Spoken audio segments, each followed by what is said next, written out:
Hello everyone, I'm Pablo, and back in October 2019 I spent a year living in New Zealand on a working holiday visa, and we all know what happened halfway through that time frame. Stay at home. It will break the chain of transmission. Be sure to hit the subscribe button and give the video a like. My ultimate goal with this channel is to somehow get back to New Zealand, and over the coming weeks I'll be sharing the crazy details of my time there along with the unforgettable things that happened. Plus, my top recommendations for places to visit on the South Island. I spent just over 3 months living on the North Island, and I still miss some incredible places such as Mount Taranaki, Tongariro and Rotorua. But luckily New Zealand is bursting with stunning places to visit, and here are 5 amazing spots on the North Island I highly recommend. At number 5 we have Tiritiri Matangi Island. Now most long distance travellers arrive in Auckland, and after a few days of jet lag I think one of the best things you can do to recalibrate is to take a day trip to Tiritiri Matangi. It's a peaceful wildlife sanctuary, just 75 minutes on a ferry from Auckland, and in 2025 the ferry costs about 95 New Zealand dollars for an adult. There's also a $10 additional charge for a guided walk, which is a must really. It's an incredible opportunity to see rare and endangered birds up close, like this tui for example. You'll have plenty of time after the tour to explore on your own, soak in the wildlife and enjoy the island's atmosphere, stunning views and pristine beaches. It's worth every penny. At number 4, I have Hobbiton, which is located in Matamata. Now this place is a must-see for any Lord of the Rings fan. The attention to detail at the place is mind-blowing. We did the Hobbiton movie set tour, and in 2025 that costs around 120 New Zealand dollars, which is about 60 UK pounds, and it takes about 2 hours to do. There are longer, more specialised tours if you want like a full day experience and food, things like that. If you're planning on going there, Hobbiton itself is quite off the beaten path, so you'll need a car really to get there. I think shuttles are provided from the town of Matamata. The tour lets you wander through the hobbit holes, lush gardens, and yeah, just roam the Shire. And even if you're not a Lord of the Rings fan, you'll still love the rolling hills and stunning Waikato scenery. You finish the tour at the Green Dragon Inn, where you get a complimentary drink of your choice as well. So at number 3 we have the city of Wellington. Now Wellington has to go down as one of my favourite cities that I've ever visited.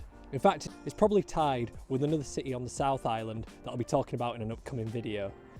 The Windy City is in fact the capital of New Zealand, despite being 4 times smaller in population than Auckland. And yeah, it's a really nice city to stroll around. I highly recommend taking the cable car from Lambton Quay up to Kelburn. And from there you can visit the botanical gardens, which is a must. And for panoramic views, the Mount Victoria lookout is pretty special. I would also recommend checking out Lyell Bay. I lived down there for a while, and yeah, it's a surfer's paradise. A really nice spot. And also Moa Point, which my wife absolutely loved, because you could inspect power shells that have been washed up on the beach. But yeah, there's just so much to explore in Wellington, and you'll never be short of things to do. At number 2, I have Taupō, which is a stunning grounding paradise known for its massive lake, geothermal activity, and it's spoilt for choice when it comes to outdoor adventures. It's an ideal stop when you're driving between Auckland and Wellington as well, and I'd recommend spending a couple of days there at least. Close by you'll find natural wonders such as Huka Falls, where the Waikato River forces its way through a narrow gorge. It's an incredible sight and you can really feel the impact. The colour of the water is amazing as well. I also recommend checking out Craters of the Moon, which is like stepping into a geothermal wonderland. It's a walkway that leads you through steaming vents, bubbling mud pools and volcanic craters. So at number 1 we have the Coromandel. My wife and I spent 2 weeks in Coromandel town with a family member, and it was hands down my favourite place on the North Island. It's a laid back, easygoing place where life seems to slow down a little bit. Everywhere you look is stunning. Whether it's hiking through the forests that are home to New Zealand's largest trees, such as the Kia-ora, or driving along the winding roads of the Coromandel Range.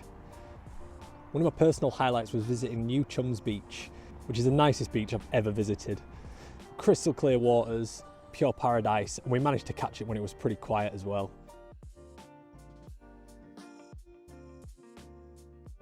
Cathedral Cove is also a must-see. There's a really nice walk down there to the beach in the iconic cove. And we also visit a hot water beach as well, where you can dig your own hot water pools in the sand, thanks to geothermal springs below the surface. It's a surreal experience. I'd really appreciate it if you could like and subscribe. As mentioned earlier, my goal for this channel is to get back to New Zealand. And over the next few weeks, I'll be covering must-visit places on the South Island, as well as diving deep into my own personal stories from undertaking a working holiday visa in New Zealand and some of the challenges that I was met with along the way, which were very unforeseen. Thanks for watching, and I'll see you in the next video.